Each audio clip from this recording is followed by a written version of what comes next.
नमस्कार, आपका बहुत बहुत स्वागत है एडवोकेट राज राठौड़ यूट्यूब चैनल में और मैं हूं आपका होस्ट और दोस्त एडवोकेट राज राठौड़। दोस्तों, जैसा कि आप जानते हैं हम कॉन्स्टिट्यूशन पढ़ रहे हैं, भारत का संविधान पढ़ रहे हैं। दोस्तों, कॉन्स्टिट्यूशन के एपिसोड 1 में मैंने आपको कॉन्स्टिट्यूशन के बारे में कुछ ज़रूरी फैक्ट बताए थे, जो आपको जानना ज़रूरी है वो फैक्ट्स बताए थे। दोस्तों, आज की इस वीडियो में हम कंटिन्यू करेंगे एपिसोड 1 से। इस वीडियो में हम बताने वाले हैं संविधान का उद्देश्य क्या है, संविधान को क्यों बनाया गया था और संविधान का बेसिक स्ट्रक्चर यानी आधारभूत जो ढांचा है उसके बारे में। तो चलिए शुरू करते हैं।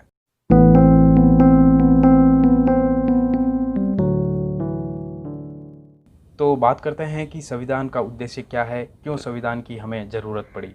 देखिए, संविधान बनाने के पीछे उद्देश्य ये था कि एक ऐसी व्यवस्था का निर्माण किया जाए, एक ऐसे समाज का निर्माण किया जाए जो तत्कालीन समाज के हर वर्ग को न्याय दे सके, सभी नागरिकों को जाति, धर्म, लिंग, रूप से परे उठकर एक भारतीय की तरह समझकर उसका सामाजिक उत्थान किया जा सके।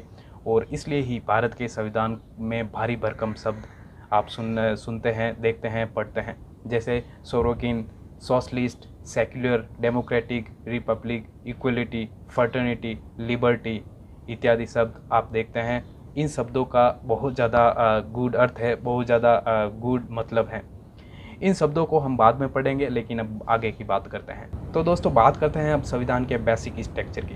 दोस्तों, संविधान के बेसिक स्ट्रक्चर को पढ़ने से पहले, बेसिक स्ट्रक्चर के बारे में पढ़ने से पहले ये बात ध्यान में रखिएगा कि भारत के संविधान में कहीं भी बेसिक स्ट्रक्चर यानी बुनियादी ढांचे की बात, इस पर्टिकुलर वर्ड बेसिक स्ट्रक्चर को इस्तेमाल नहीं किया गया है।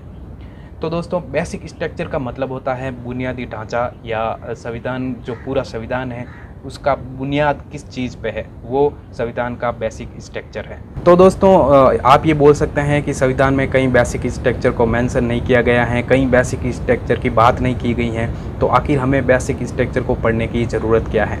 तो इसका सिंपल सा जवाब है फ्रेंड्स कि बेसिक स्ट्रक्चर को पढ़े बिना आप संविधान को नहीं समझ सकते हैं। इसलिए संविधान का बेसिक स्ट्रक्चर जो है हमें सबसे पहले पढ़ना ज़रूरी है।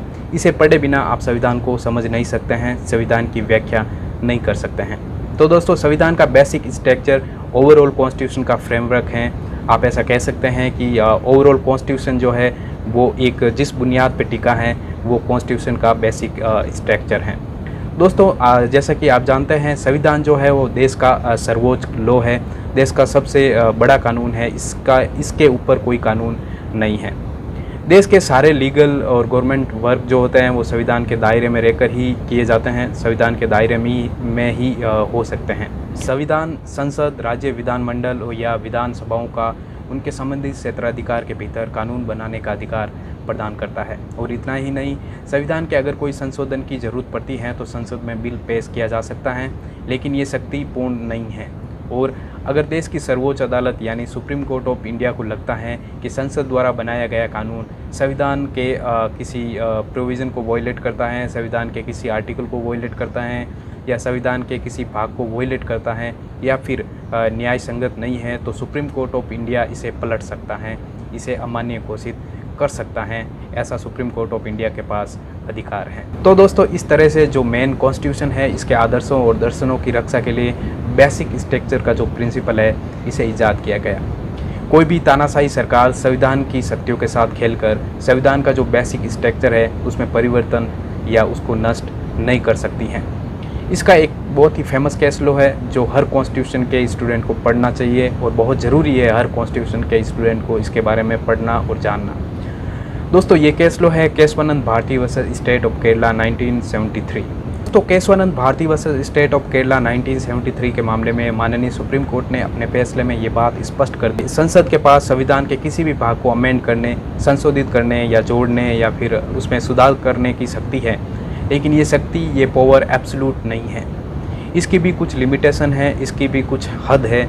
उस लिमिटेशन में रहकर ही इस शक्ति का इस्तेमाल किया जा सकता है, इससे आगे जाकर इस शक्ति का इस्तेमाल नहीं किया जा सकता है। संविधान में संशोधन करते समय संसद संविधान की जो मेन बेस है उसमें परिवर्तन नहीं कर सकती हैं, यानी कि सरकार कोई ऐसा कानून नहीं बना सकती हैं जो संविधान के बेसिक स्ट्रक्चर को वॉयलेट करता हो, या संविधान का बेसिक स्ट्रक्चर जो है उसको कुछ अल्टर करता हो, उसमें कोई फेरबदल करने की कोशिश की जाती हो। तो ऐसा कानून ऐसा लॉ जो है वो अनकॉन्स्टिट्यूशनल डिक्लेयर कर दिया जाएगा सुप्रीम कोर्ट ऑफ इंडिया द्वारा।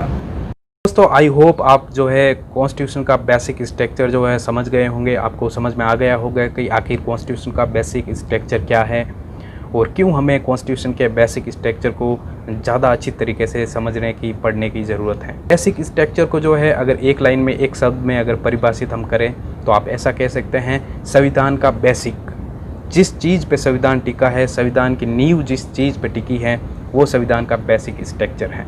अब आप समझ ही गए होंगे कि अगर बेसिक स्ट्रक्चर को कोई चेंज करता है, संविधान के बेसिक स्ट्रक्चर में कोई बदलाव करने की कोशिश की जाती है तो वो क्यों कॉन्स्टिट्यूशन, पूरे कॉन्स्टिट्यूशन का बदलाव है, पूरे कॉन्स्टिट्यूशन का जो है चेंजेस हैं।